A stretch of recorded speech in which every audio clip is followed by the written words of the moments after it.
Namukadde Kajoyina Zainabu emyaka 72 asangidwa ku kyalo Nkumba Bufulo ekatabi mu kisonga asubidwa nga wetogirira asula mu kisaawe kya mpiira ng'agamba nti kyali kibanja bba omugenzi Ssenyonga Fred nga bakola emyaka gye7 wetukire mu kifo kino nga batuze baagala kusala senge ku kifuba omukadde yeetalize ku kibanje okutudde ekisaawe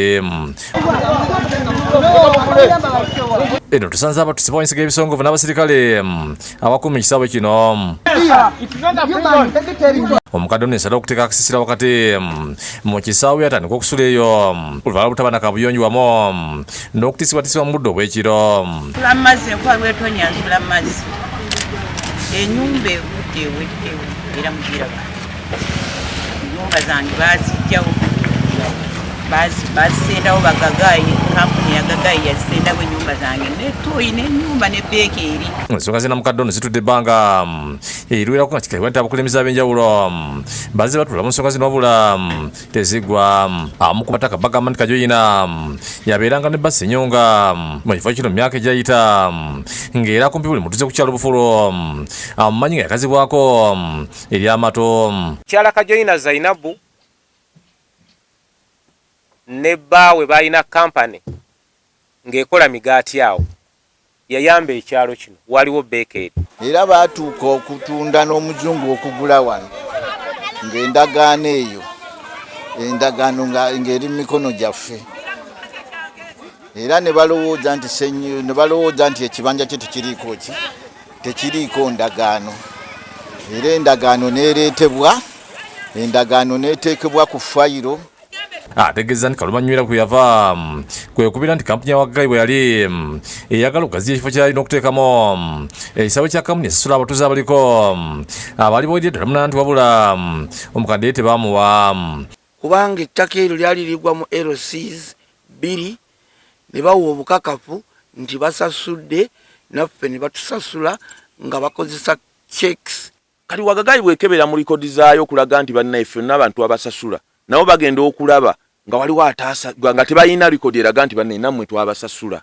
Amyuka ssentebe w'ekyalo Kasula Budo n'olukiikulu ekyalo kyebasobola okukola kwe kuwuula bekikwata mu kusitukira mu bayamba omukadde ono ng'embeera yembi era ebbanga lyonna bakimanyi tekibanja kikye. Kamu ku bapunta Sirungi Jackson ng'agamba nti yali mukwano nnyo gw'omugenzi Fred Ssenyonga ategeeza nti omu ku bapunta ebibanja by'abatuuze 7 ebyogerwako era nti bonna baweebwa kyeke ne bafuna ensimbi okujja ku Ssenyonga kati omugenzi bwe yalwala bwe yali agenda okufa yankwasa endagaano y'ekibanja kino era mu kunkwasa endagaano y'ekibanja n'engikuuma era baatuuka okutunda n'omuzungu okugula wano ng'endagaano eyo endagaano ng'eri mu mikono gyaffe. Kajoyina asangiddwa ng'aggalira mula mu kisaawe ng'atema emiranga Legend President Museveni okuyingira mu nsonga ze afune obwenkanya. Jantaase nfaafiira wano kubanga mbadde mu ofiisi ya pulezidenti ebintu bibalemeredde babayise baganye okujja ndi mukufa nsiiba mu geeti nsula mu geeti mbeerako abasirikale buli dakiika buli nekyusa ndaba musirikale. Ayagala bakamunya Wagayi bamusasule sente mu kifo kyagamba nti kye asobole okubaviira naye nga siyinza kufuluma kubanga ekibanja kyange ntiinako obujulizi n'abatuuze bakimanyi era nagala nfiire mu kibanja kyange banziike nfiire wange sobola kufuluma nga nfuluma mu kibanja kyange.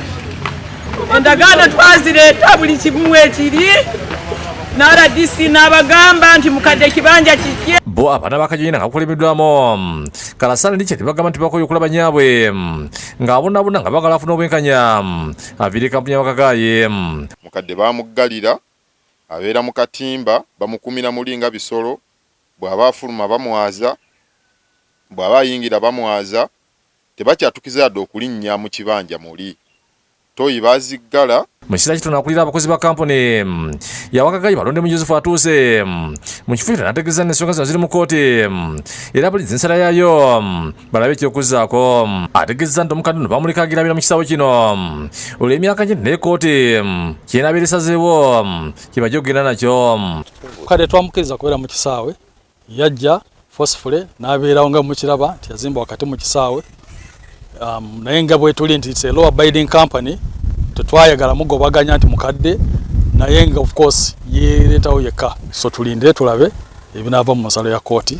Amyuka radisi wa Kisunga atwala Busiro Patrick Miru agamba nti yagezaako kutuuza enjuyi zombi okukanya mu buntu wabula ensonga ne zitagwa. Ategeeza nti wakufa okulaba ng'ayogera n'ebyokwerinda mu kifo kino okulaba ng'omukadde tafuna buzibu. Nga security tugenda kulaba nti tuyamba omukadde oyo era okulaba nti afuna obwenkanya, okulaba nti tugattaganya wagagaayi mu kampani nnene. Nja kulaba engeri gye banonyanga wa security. Godfrey Sempija yakusakidde eggulu nkulaba ku TV.